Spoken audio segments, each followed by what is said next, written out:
शहर में बीते कुछ दिनों से आगजनी की घटनाएं तेजी से बढ़ी है। इन घटनाओं से जहां आर्थिक नुकसान हुआ है, वहीं प्रशासन के तमाम दावों की भी पोल खुल गई है।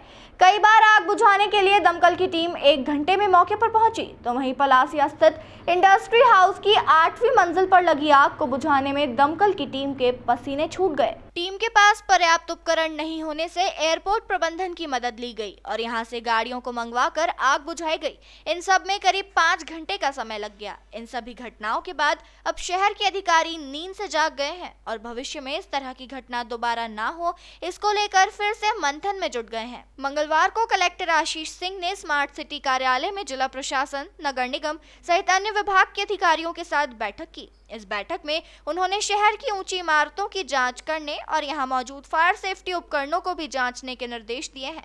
कलेक्टर आशीष सिंह ने साफ किया है कि जिस बिल्डिंग में आग बुझाने के लिए पर्याप्त बंदोबस्त नहीं मिलेंगे, उन बिल्डिंगों को सील कर दिया जाएगा। इसके साथ ही उन्होंने जल्द ही आग बुझाने में काम आने वाली नई गाड़ियां खरीदने की बात कही है। इस बैठक में शिवम वर्मा, सभी जोन अधिकारी, एडीएम सहित प्रशासन के सभी अधिकारी मौजूद रहे। कलेक्टर ने सभी को अलग अलग जिम्मेदारी सौंपी है। आपदा प्रबंधन से संबंधित और खास तौर पर अग्नि सुरक्षा से संबंधित बैठक आयोजित करी गई थी, जिसमें एसपी फायर के साथ साथ नगर निगम के सभी कर्मचारी और हमारे सभी एडीएम एसडीएम इसमें शामिल थे। विगत दिनों में भी यहाँ पर एक घटना हुई थी और पहले भी इस प्रकार की कुछ घटनाएं होती रही हैं। उससे सीख लेते हुए कैसे इस तरीके की जो घटनाएं हैं, ख़ास तौर पर जो अग्नि से संबंधित घटनाएं हैं, वो ना हों, और अगर ऐसी कोई घटना होती है तो किस तरीके से तत्काल हमारी टीम पहुंचकर वहां पर ऑपरेशन अपना कर सके, चाहे वो बुझाने का हो, रेस्क्यू ऑपरेशन कर सके। इस हेतु चर्चा करी गई है। इस चीज़ के 2 भाग हैं। पहले भाग में कुछ हमको नई मशीनों की आवश्यकता है और कुछ संसाधनों की आवश्यकता है, जिस हेतु निर्देशित किया गया है। जैसे जो गाड़ियां हमारे पास में पर्याप्त रूप से मौजूद हैं जो आग बुझाने के लिए हैं, लेकिन कुछ ड्राइवर्स की कमी है, तो कम से कम 10 ड्राइवर्स और कुछ उसके साथ जो हेल्पर लगते हैं उनको तत्काल रूप से बढ़ाने के लिए इस बैठक में फैसला किया गया है। वो अगले 1-2 दिनों में हम लोग उपलब्ध करा देंगे।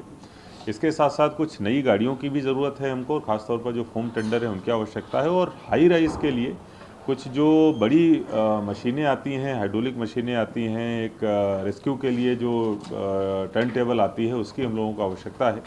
तो उस हेतु नगर निगम की टीम और एसपी फायर की टीम बैठकर डिसाइड करेगी कि कौन कौन से हमको गाड़ियों की तत्काल आवश्यकता है, और उसका प्रस्ताव हम लोग शासन को भेजेंगे। कुछ हमको आवंटन भी प्राप्त हुआ है, उससे खरीदी की प्रक्रिया को प्रारंभ किया जाएगा।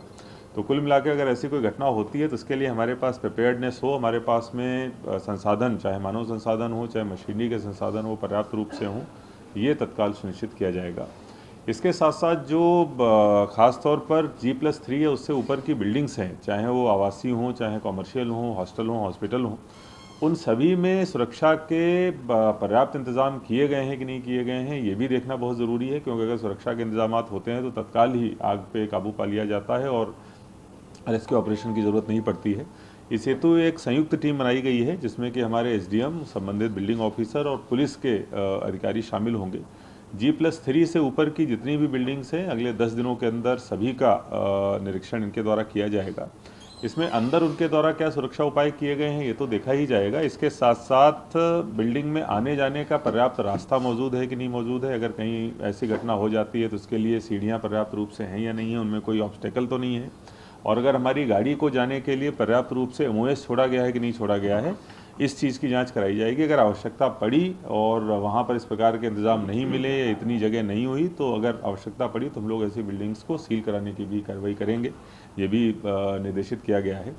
इसके साथ साथ जितने भी हॉस्पिटल्स इस कैटेगरी में आते हैं, हॉस्टल्स आते हैं, उनकी भी हम लोग जाँच कराएँगे।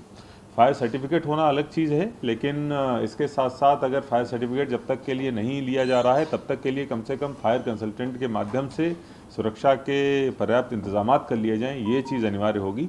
और अगर जहां पर ये भी चीज़ नहीं मिलेगी, उनको तत्काल प्रभाव से सील करने की कार्रवाई कराई जाएगी। सर, फ्लेक्सिबल इक्विपमेंट की कमी हम लोग देख रहे हैं कि सकरी गलियों में अगर कोई इस तरह की घटना होती है तो वहाँ के इक्विपमेंट कहीं ना कहीं कम दिखाई देते हैं, पर्याप्त नहीं।